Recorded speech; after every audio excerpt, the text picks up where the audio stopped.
اللہ اللہ اللہ اللہ اللہ اللہ نحمده ونستعينه ونستغفره ونؤمن به ونتوكل عليه ونعوذ بالله من شرور أنفسنا ومن سيئات أعمالنا من يهده الله فلا مضل له ومن يضلل فلا هادي له ونشهد أن لا إله إلا الله وحده لا شريك له ونشهد أن سيدنا وسندنا نبينا مولانا محمدا عبده ورسوله أما بعد فأعوذ بالله من الشيطان الرجيم بسم الله الرحمن الرحيم لتجدن أشد الناس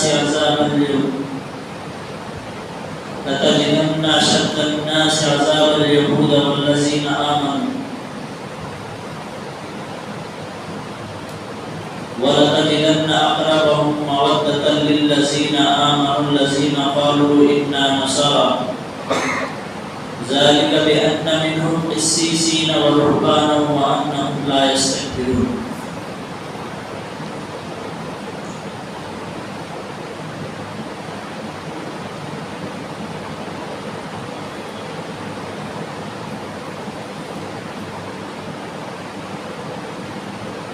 صدق الله العظيم اللهم صل على سيدنا محمد وعلى آل سيدنا محمد وبارك وسلم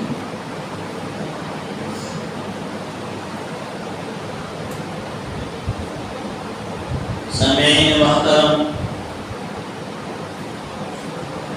عزیز دوستو اور بزرگوں،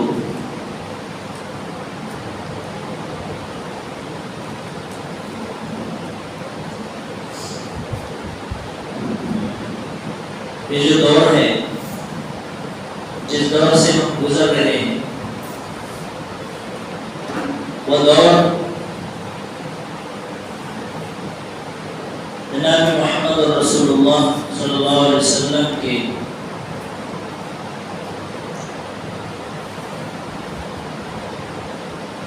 جو پیشین گوئیاں ہیں، علامات قیامت کے تعلق سے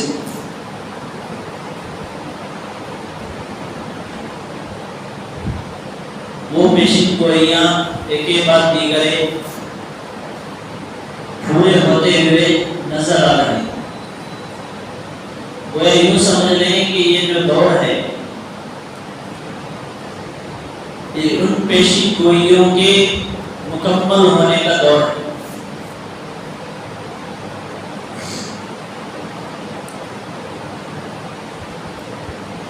قیامت کے نشانیوں کے متعلق بھی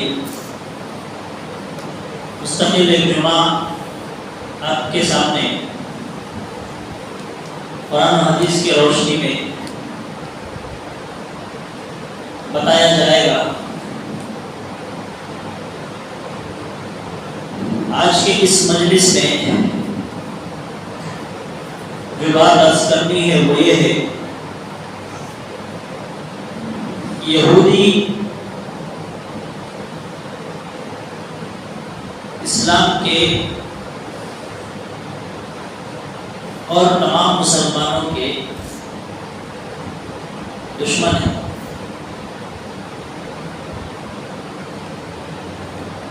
ان کی دشمنی کب سے ہے اور ان کی کیا کیا فطرتیں اور ان کی کیا کیا خباثتیں ہیں، اس بارے میں آج ہم جاننے کی کوشش کریں گے۔ قرآن میں اللہ تعالیٰ فرماتے ہیں لَتَجِدَنَّ أَشَدَّ النَّاسِ عَدَاوَةً لِلَّذِينَ آمَنُوا الْيَهُودَ وَالَّذِينَ أَشْرَكُوا، یقیناً آپ ان لوگوں کے لیے جو ایمان لائے ہیں سب لوگوں سے زیادہ سخت عداوت رکھنے والے یہود کو پائے گا، اور اسی طرح ان لوگوں کو پائے گا جنہوں نے شریک بنائے، اور یقیناً آپ ان لوگوں کے لیے جو ایمان لائے ہیں ان میں سے دوستی میں سب سے قریب ان کو پائے گا۔ جنہوں نے کہا بے شک ہم نصارہ ہیں، یہ اس لیے کہ بے شک ان علماء اور راہب ہیں، ان میں علماء بھی ہیں اور راہب بھی ہیں، اس لیے بے شک وہ تکبر نہیں کرتے۔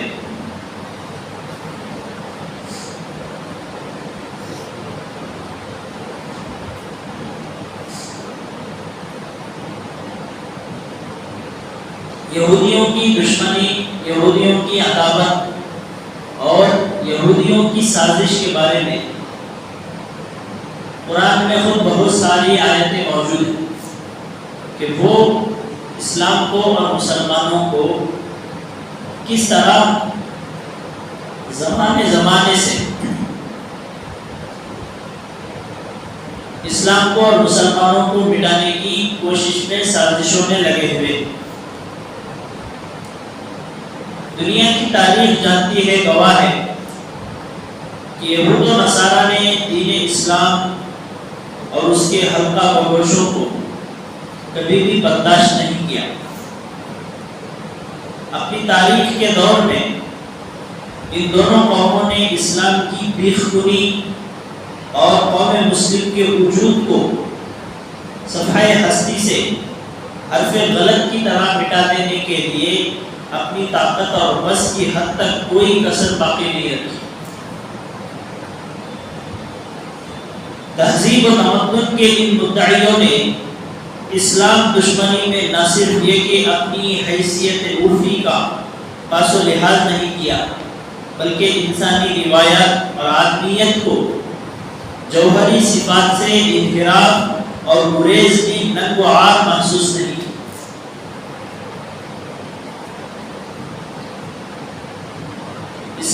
آغاز اسلام کی رویداد سے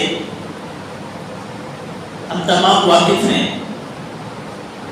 ہم جانتے ہیں کہ محسن انسانیت رحمت عالم محمد عربی صلی اللہ علیہ وسلم تک کو نعوذ باللہ قتل کر دینے کی انتہائی مذموم کوشش کی،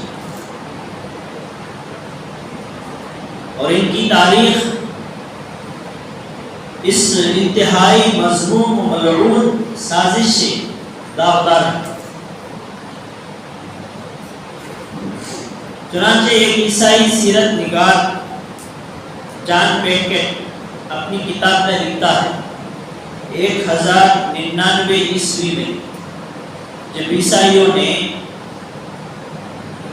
یروشلم یعنی جہاں آج مسجد اقصی ہے، یہ نام اصل میں حضرت داؤد علیہ السلام نے رکھا تھا، ان کی جگہ میں اس نام کا ترجمہ ہے ان کی زبان کے حساب سے مقدس جگہ، مقدس مقام۔ تو جب انہوں نے عیسائیوں نے اس کو فتح کیا تو 70,000 سے زائد مسلمان مردوں، عورتوں اور بچوں کو تحریک کر دیا، اور ایک عینی شاہد جو اپنی آنکھوں سے اس منظر کو دیکھا ہے، اس کا بیان ہے کہ مسجد عمر کے صحن میں خون اتنا بھرا ہوا تھا کہ سواریوں کے ٹخنوں اور گھوڑوں کی رکابوں تک پہنچ رہا تھا خون۔ اتنا فتنہ و فساد، اتنا جو ہے قتل و غارت گیری۔ اسی طرح 1490 پر 2 عیسوی میں جب اسپین سے اسلامی حکومت کا خاتمہ ہوا تو 3.5 لاکھ مسلمانوں کو عدالت میں پیش کیا گیا۔ ان میں سے تقریباً 30,000 کو سزائے موت دی گئی اور 12,000 کو زندہ آگ میں جھونک دیا گیا۔ پھر بھی اپنے آپ کو یہ قوم پاک اور منزہ اور ہر عیب سے پاک سمجھتی۔ جب ان کی تاریخ خود اتنی داغدار ہے تو دوسروں کو برا بھلا کہتی، اسلام کو اور اسلام کے ماننے والوں کو برا بھلا کہتی، اسلام کے ماننے والوں کو قاتل کہتی، جبکہ ان کی خود تاریخ قتل و غارت گیری سے بھری ہوئی۔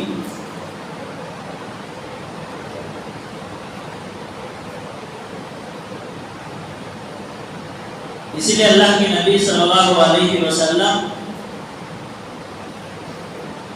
ہمیشہ یہودیوں کی مخالفت کرنے کا حکم دیا. مستقل اگلا جمعہ آپ حضرات کے سامنے وہ عنوان آئے گا کہ یہودیوں سے مخالفت کیوں اور کیسے. اس عنوان پر اگلا جمعہ مکمل روشنی ڈالی جائے گی. تو ایسی جو ہے خطرناک قوم ہے اور پوری دنیا پر اور پوری دنیا کے کرنسی پر انہی کا کنٹرول ہے اور پوری دنیا میں سود کو پھیلانے والے یہی قوم ہے. جو بینک میں لون وغیرہ لینے کا سسٹم جو ہے جس پر انٹرسٹ آتا ہے، یہ مروجہ جتنے بھی طریقے ہیں وہ تمام کے تمام انہی کے ایجاد کرتا ہے.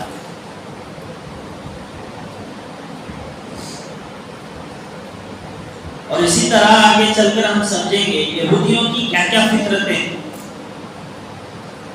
سب سے پہلی فطرت ہے ان کی جانتے بوجھتے ہوئے بھی حق کو ٹھکرانا. جان بوجھ کر حق کو ٹھکرانا. دوسری فطرت ہے ان کی صرف اپنے آپ کو اللہ کے چہیتے سمجھنا. یہ ساری جو باتیں میں آپ کے سامنے اردو میں بتا رہا ہوں، اصل میں یہ قرآن کی آیت کا ترجمہ ہے. ہمارے پاس اتنا لمبا وقت نہیں ہے کہ ہر فطرت کے بارے میں قرآن کی آیت نازل ہوئی، اس آیت کو پڑھنا، پھر اس کا ترجمہ کرنا، پھر اس کی تشریح کرنا، اس کے لیے لمبا وقت درکار ہے. اس لیے صرف ان کی خصلت کو نوٹ کر کے پوائنٹ بنا کر آپ کے سامنے پیش کر رہا ہوں. تو سب سے پہلے حق کو جان بوجھ کر ٹھکراتے ہیں، اس کے منکر ہیں. صرف اپنے آپ کو اللہ کے چہیتے سمجھتے ہیں. اللہ کے چہیتے کیا؟ اللہ کے بیٹے سمجھتے ہیں. تیسری فطرت ہے ان کی مرضی کے خلاف اگر خدا بھی آ کر کہے تو آکڑ جاتے ہیں. جو بھی حکم نازل ہوگا اگر ان کے مرضی کے مطابق ہوگا تو اس پر عمل کریں گے، اگر ان کے مرضی کے خلاف ہوگا تو کیا ہو جاتے ہیں؟ اکڑ جاتے ہیں. پوری قرآن کا اگر آپ مطالعہ کریں گے تو آپ کو پتہ چلے گا کہ بنی اسرائیل پر، یہودیوں پر جتنی نعمتیں دنیا میں نازل ہوئی ہیں اتنی کسی اور قوم پر نازل نہیں ہوئی. آدم علیہ السلام سے لے کر ہمارے نبی تک جتنے بھی انبیاء آئے، جتنے بھی قومیں گزری، ان کسی پر بھی اللہ کی اتنی انعامات نہیں برسی جتنی یہود پر برسی. ہونا تو یہ چاہیے تھا کہ وہ ان احسانات کو مانتے، اس پر عمل کرتے ہوئے اللہ اور اس کے رسول پر ایمان لاتے. جیسا کہ میں نے گزشتہ جمعہ بھی کہا، یہ بہت ضدی قوم ہے.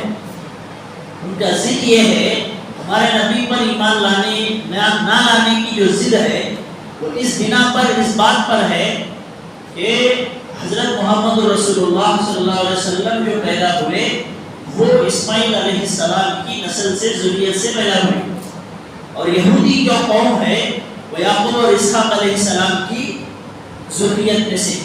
ان کا یہ وہم و گمان تھا کہ آخری نبی ہماری ذریت میں، ہماری نسل سے پیدا ہوں گے. لیکن اللہ کو حضرت اسماعیل علیہ السلام کی ذریت میں، نسل میں پیدا کرنا مقصود تھا.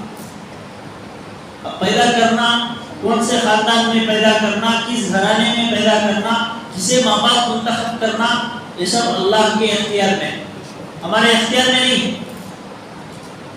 سمجھ رہے باتیں؟ جس گھرانے میں انہیں پیدا ہوا، جس ماں باپ سے پیدا ہوا، انہیں اس کے ماں باپ. کوئی تو غریب کا بچہ جاگو انل امبانی کے ہاتھ پکڑ کے نہیں میرا باپ کو بولتا، بول سکتا ویسا؟ اگر بولے تو میں سباوا ہو جاتا؟ نہیں ہوتا. وہ ہمارے اختیار میں نہیں ہے، اللہ کے اختیار میں. اور اس کی حکمت، ایک بچے کا اسی خاندان میں، اسی ماں باپ سے، اسی گھرانے میں پیدا ہونے میں کیا کیا حکمتیں ہیں وہ اللہ جانتا ہے، ہمارا معلوم نہیں ہوتا. آپ کے ماں باپ یہی ہیں، کسی کو انہی ماں باپ کو انتخاب کرنا یہ اللہ کی حکمت میں شامل ہے. کیوں اسی کا انتخاب کیا گیا؟ وہ اللہ کے علاوہ کسی اور کو بولو بھی معلوم نہیں. چوتھی جو ان کی فطرت ہے، یہ پتھر سے بھی زیادہ سخت قوم ہے. ثم قست قلوبکم من بعد ذلک فہی کالحجارۃ او اشد قسوۃ. قرآن کی آیت سورہ بقرہ میں. ان کے دل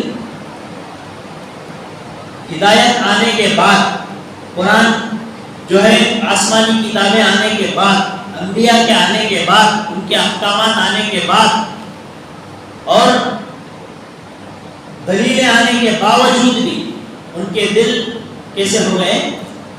سخت ہو گئے. وہی کالحجارہ، پتھر کی طرح سخت ہو گئے.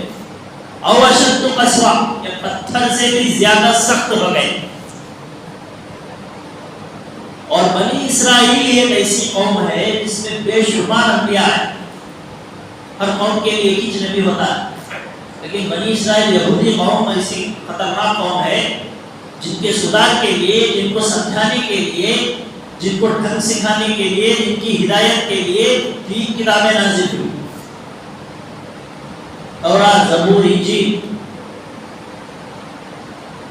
اور ان 3 کتابوں کو سمجھانے کے لیے، ان 3 کتابوں کے احکامات کو بتانے کے لیے، اس پر عمل کر بتانے کے لیے سینکڑوں انبیاء ہیں.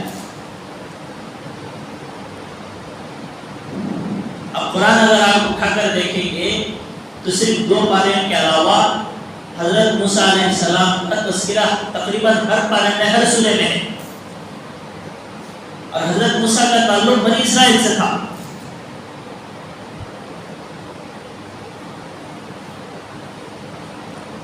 تو 5ویں ان کی جو فطرت ہے وہ حد سے زیادہ ضدی قوم، حد سے زیادہ ضدی قوم ہے، جیسے کہ ابھی تذکرہ ہوا. 6ویں فطرت ہے حق کو جانتے ہوئے چھپانا، حق کو جانتے ہوئے چھپانا. اسی لیے قرآن میں اللہ تبارک و تعالی ارشاد فرمایا کہ یہ آپ کو، یعنی نبی حضرت محمد صلی اللہ علیہ وسلم کو اپنی اولاد سے زیادہ پہچانتے ہیں. جتنا یہ لوگ اپنی اولاد کو پہچانتے ہیں اس سے کہیں زیادہ آپ کو آپ کی نشانیوں سے پہچانتے ہیں، لیکن اس کے باوجود یہ حق کو چھپاتے ہیں.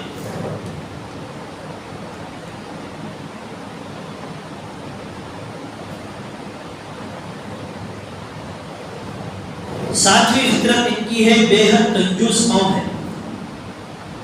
8ویں قسم ہے سود اور ناحق طریقے سے کھانے والی قوم ہے. دنیا میں سب سے پہلے سود کا نظام، سود کا سسٹم جسے انٹرسٹ بولتے ہیں، اس کا نظام بنانے والے، اس کا سسٹم بنانے والے یہی قوم ہے. جو بینک میں آج پوری دنیا میں بینکوں میں رائج ہے. جبکہ صاف اعلان ہے قرآن میں، یا ایھا الذین آمنوا لا تأکلوا الربا، سود کو مت کھایا کرو. سود کھانا گویا کیا ہے؟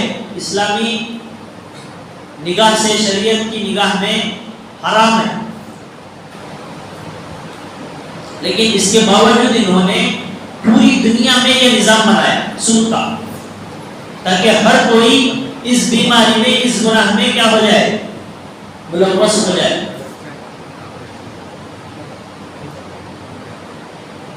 اور اسی طرح پوری دنیا میں سب سے زیادہ بے حیا اور بے شرم قوم یہ ہے.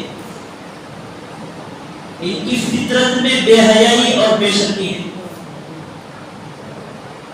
اور سب سے پہلی قوم ایسی ہے یہ کہ اپنی بے حیائی اور بے شرمی کو چھپانے کے لیے پوری دنیا میں عام کیا.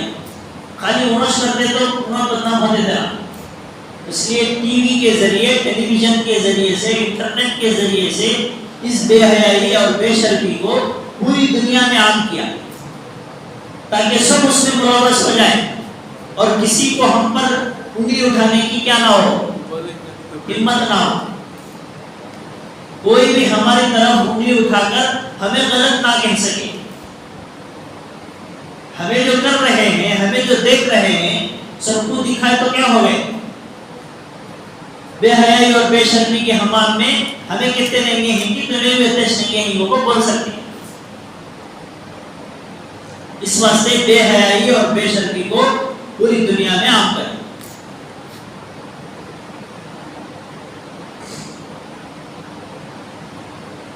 نویں فطرت ہے کہ بہت زیادہ ڈرپوک قوم ہے. 10ویں فطرت ہے وعدہ خلاف قوم. اذا وعدہ اخلفا. اصل میں یہ اگرچہ کہ منافقین کی علامت ہے، لیکن یہ بھی کیا ہے؟ وعدہ خلاف قوم ہے. جب وعدہ کرتی ہے تو اس کی مخالفت کرتی ہے. 11ویں فطرت ہے باتوں میں ہیر پھیر کرنے والی قوم. باتوں میں ہیر پھیر کرنے والی قوم ہے. آسمانی کتابوں میں ہیر پھیر کرنا لے. اب باتیں میں کرنا کیا بڑا ہے ان کے لیے. آسمانی کتابوں میں جو احکامات تھے اس میں رد و بدل کرنے والے، ہیر پھیر کرنے والے بھی انہیں سمجھنا.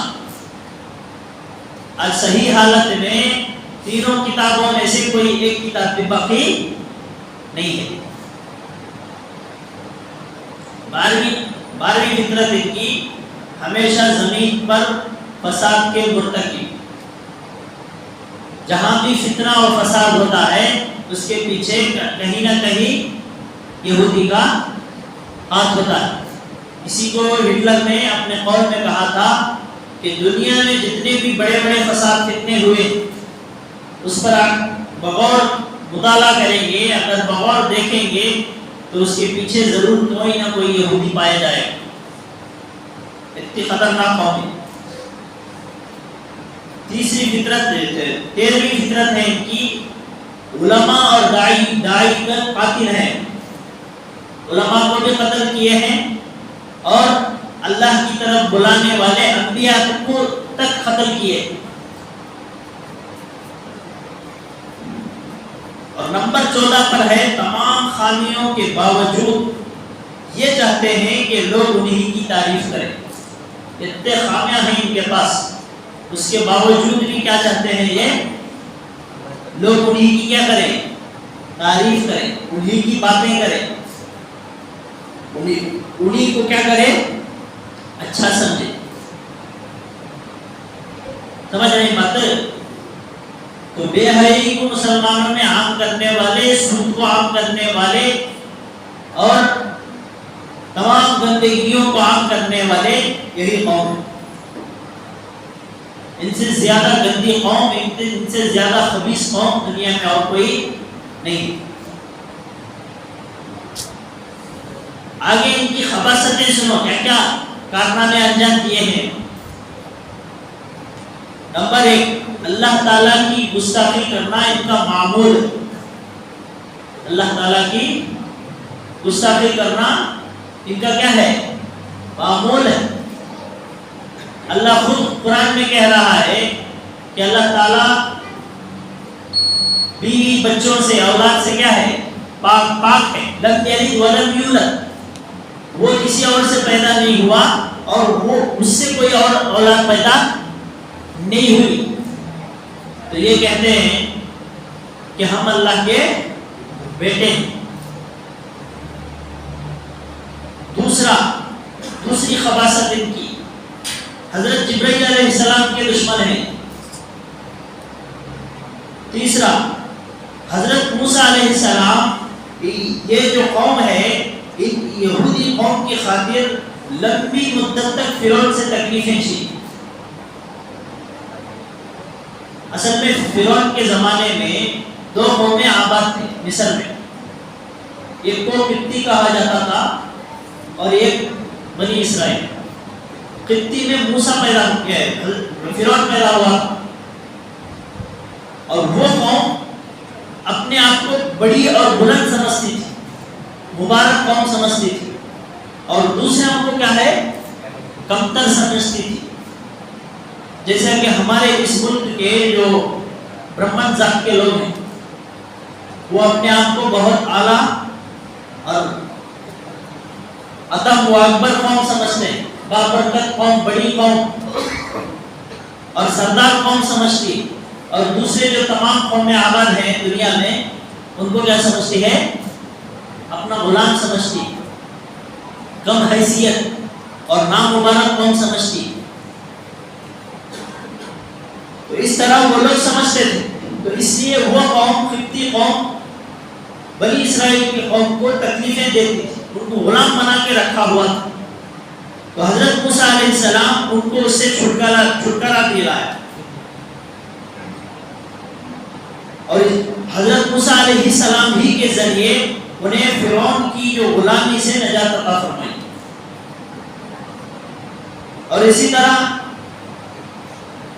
حضرت موسیٰ علیہ السلام ہی کے دعا سے ان کو من و سلوہ آسمان سے اترتا تھا، بغیر محنت کے، بغیر کمائے کے، ٹائم پر، وقت پر جنت سے کیا آتا تھا، دسترخوان اترتا تھا.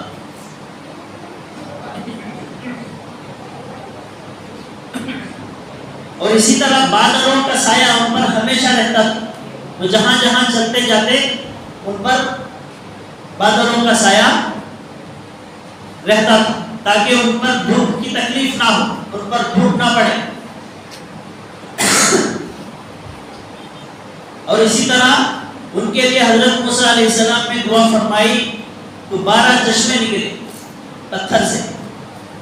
سورہ بقرہ میں اس کا تذکرہ ہے. 12 چشمے پتھر سے نکلے ان کے پینے کے لیے، جو آج بھی وہ جو ہے نہریں، اگرچہ کہ اس میں پانی کم ہوا ہے لیکن آج بھی جاری ہے وہ 12 چشمے. اور اسی طرح پانی ہی میں راستہ بنوایا. جب فرعون ان کو غرق کرنے کے لیے سمندر کے کنارے پر آ گیا تو اس وقت ان کے لیے کیا نکلے، 12 چشمے نکلے. اتنا سب احسانات کرے اس کے باوجود بھی جب احکامات آتے تھے تو یہ کہتے تھے کہ ہم جب تک ان آنکھوں سے اللہ کو نہیں دیکھتے اس وقت تک ہم آپ کی کتاب پر عمل نہیں کریں گے. جب لڑنے کا موقع آیا، جا کر کہا گیا کہ آپ جا کر لڑیں، تو کہا کہ ہم لڑنے والوں میں سے نہیں ہیں، تم اور تمہارا خدا جا کر لڑو. سمجھنے بات. اور اسی طرح عیسیٰ علیہ السلام کے متعلق اللہ نے کہتے ہیں کہ ان کو ہم ہی نے کیا کیا ہے، قتل کیا ہے. سولی پر چڑھانے جو چڑھائے ہیں وہ کہتے ہیں کہ سولی پر ہم نے چڑھایا، ہم ہی نے ان کو قتل کیا.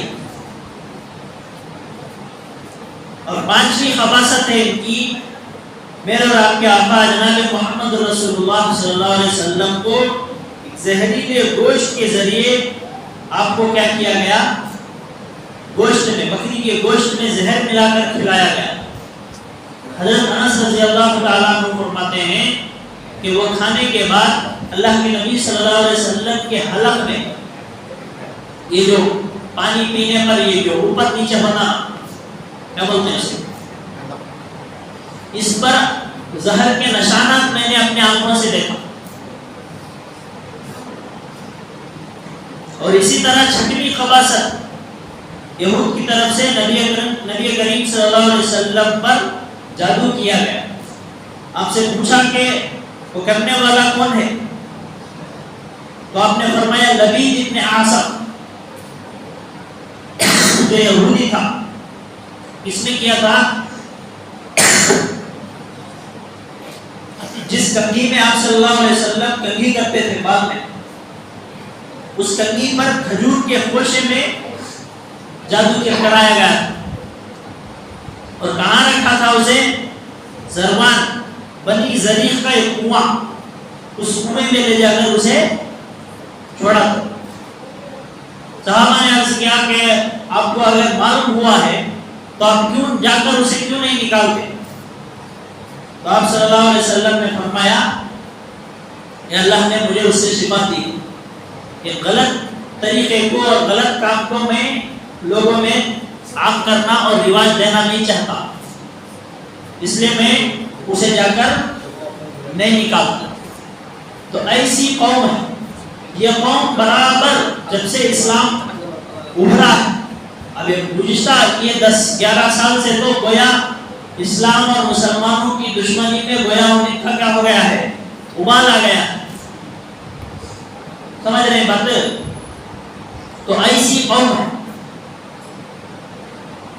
اب ہمیں ان حالات کو مد نظر رکھتے ہوئے ہماری کیا ذمہ داری بنتی ہے؟ 2 ذمہ داریاں ہماری بنتی ہیں۔ سب سے پہلی ذمہ داری ہماری یہ بنتی ہے کہ ہم قرآنی تعلیمات پر عمل کرنے والے بن جائیں 100%۔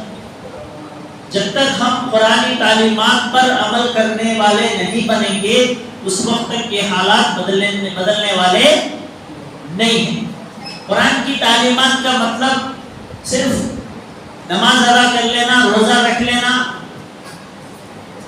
مسجد کے لیے مدرسے کے لیے کسی غریب کو پیسہ دے دینا، یہ اس کا نام قرآن تعلیمات نہیں ہے۔ اس کے ساتھ ساتھ ہماری پوری زندگی بالغ ہونے سے لے کر مرنے تک ہمارا ہر کام 100% شریعت کے مطابق، سنت کے مطابق بن جائے، ہو جائے۔ اگر ایسا کوئی کر رہا ہے تو وہ قرآن تعلیمات پر کیا کر رہا ہے؟ عمل کر رہا۔ اگر ایسا نہیں ہے تو وہ 100% مسلمان بھی نہیں ہے اور 100% شریعت پر عمل کرنے والا بھی نہیں ہے۔ صرف جمعہ کے دن ہمیں قرآن و حدیث، اللہ اور اس کے رسول یاد آتے ہیں۔ جیسے ہی جمعہ ختم تو کیا ہے؟ اسلام بھی ختم، ایمان بھی ختم۔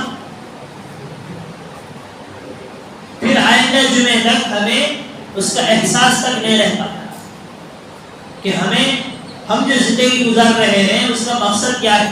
ہمیں ایک دن مرنا ہے۔ اصل میں کیا ہے؟ موت کی یاد سے ہم لوگ غافل ہو گئے۔ اللہ کے نبی صلی اللہ علیہ وسلم نے فرمایا ہر چیز کو زنگ لگتا ہے، خصوصاً لوہے کو، پانی پڑنے کی وجہ سے اس پر کیا ہوتا ہے؟ زنگ لگ جاتا ہے۔ اسی طرح دلوں کو بھی زنگ لگتا ہے۔ اب وہ زنگ کیسے صاف ہوگا؟ موت کو کثرت سے یاد کرنے سے وہ زنگ صاف ہوگا۔ سمجھ رہے ہیں بات؟ موت کو یاد کرنے سے جو دلوں کے اندر جو زنگ لگا ہوا ہے، جو غفلت بھری ہوئی، وہ غفلت دور ہوگی۔ ہمارے مسلمانوں میں تو عام طور پر یہ رواج ہے، مرنے کی زیادہ باتیں کرے تو گھر میں بیگا چڑھا خالی موت کو یاد کرتا۔ حالانکہ موت کو یاد کرنا کیا ہے؟ مسلمانوں کا شیوا ہے۔ مسلمان مرنے کے واسطے پیدا ہوا، جینے کے لیے نہیں پیدا ہوا۔ مسلمان جینا ہے سو آخرت میں، اور جیتا سو آخرت میں، دنیا میں نہیں ہے۔ دنیا میں تیاری کے لیے آیا ہے، مرنے ہی کے لیے آیا ہے۔ اس واسطے دنیا میں کتنا بڑا توپ آیا تو بھی باقی نہیں رہتا۔ فرعون جیسا لہیب شہید اتنا تندرست تھا، انہیں 400 سال تک اسے کوئی بیماری نہیں ہے، یہاں تک کہ سر میں درد تک نہیں آیا اسے۔ ایسا لہیب شہید آدمی بھی کیا ہو گیا؟ ایک دن دنیا سے اسے بھی جانا پڑے۔ ایسے ہی ہم لوگ بھی آئے ہیں تو ضرور ایک نہ ایک دن چلے جائیں۔ تو اگر ہمیں شریعت والی زندگی گزارنا ہے تو ہمیں موت کو بار بار کثرت سے یاد کرنی ہے۔ اسی لیے اللہ کے نبی صلی اللہ علیہ وسلم نے فرمایا کبھی کبھی جا کر کیا ہے؟ قبرستان کی زیارت کرو، اس سے تمہارے لیے تمہارے اندر موت کی یاد تازہ ہوگی۔